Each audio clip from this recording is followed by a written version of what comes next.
I think that like one of my core values is like in everything that I do, community care should be like centered at the root of it, and like taking care of each other and taking care of the spaces that like we occupy.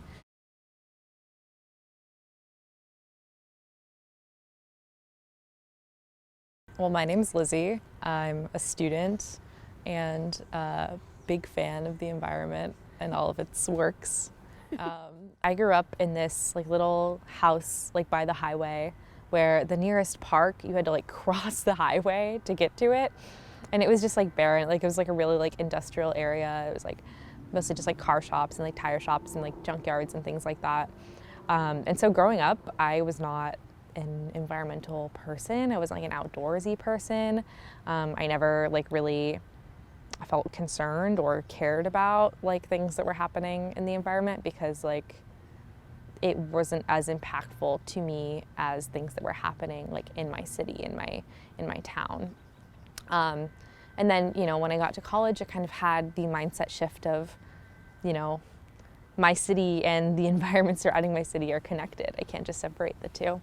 And learning that, you know, things like growing up without a park or like any green space near you is an environmental justice issue, and like that's a thing that people are actually working on fixing. And I was just like, wow, like that's kind of inspiring. And but I definitely think it shapes my approach a lot to really be focused on people who kind of grew up like me, like not super connected to the environment, both because of like barriers, physical barriers like a highway, and also things like cost barriers or, you know, not being like educated or offered opportunities to like go out and experience the environment.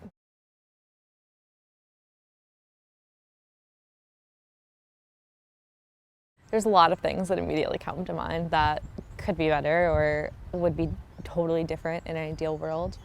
The first thing that popped into my head is like all of these separate sort of, you know, fights that we have like going on, like fights for social justice and racial justice and environmental justice and like housing justice. Like there's a core theme, I think, at the center of all of it, which is just like, you know, especially in the US, like just the history of like capitalism, you know, settler colonialism. And I think like finding that uniting factor and approaching things from the systems perspective that really understands like how these issues like intertwine, I think we'd be able to like come to a much more ideal future where like, you know, people are housed and these houses are also safe from environmental issues like poor air quality or sea level rise or natural disasters. And, you know, people are also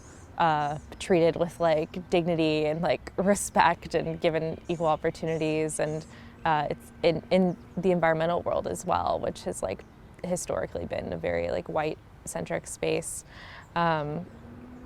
Everyone would have a house and food, and their access to house and food and healthcare and things like that wouldn't be tied to how much they work or if they work. Communities would be smaller, located in like little like walkable cities where you can just have like real connection with people that you know is kind of hard to come by, I think, in like these like really big urban centers. And yeah, I think communities would be warm and loving and engaged in community care and just like a collective kind of group of people that really are passionate about the well-being of each other. And I think it's something that happens organically, but is sort of stifled and like pushed down by the powers that be. I am really passionate about a decentralized government focused around like where workers' unions have the power and like people who are a part of the working class on any level, like, you know, teachers to people who work at like Starbucks or Walmart and things like that have the opportunity to you know, have power just because of how strong their unions are. And so in this idealized world, I guess the government would sort of be at the hands of what the unions decide rather than the other way around. And so the people really do have like collective power versus like our typical like, you know, like democracy where like people vote, but like what we are voting on is decided by people that we will never meet and like don't have any connection to really. There's the age-old idea quote from Marx, you know, from each according to their ability, to each according to their need. So people who like can work, are able to work, will be able to work in things that they're, you know, passionate about, and then people who like might have like you know, like disabilities or would like work a job like who, you know, like artists who maybe wouldn't make as much money in like today's world can still have all the things they need to be a like thriving, happy, healthy person, like insurance, housing, food, whatever, in this ideal world, because labor is owned by the workers and not by the corporations. I think like a lot of these things were like very shocking to me when I first learned about them, but then as I sort of like got further into it, like it made sense and was like, wait, no, this just is like a very reasonable thing to you know, bring up. Like before I even like came to college, I had never heard about like land back and like that whole movement. And so I started learning about it my freshman year, and I'm like, oh my gosh, that's crazy. Like, how would that even work?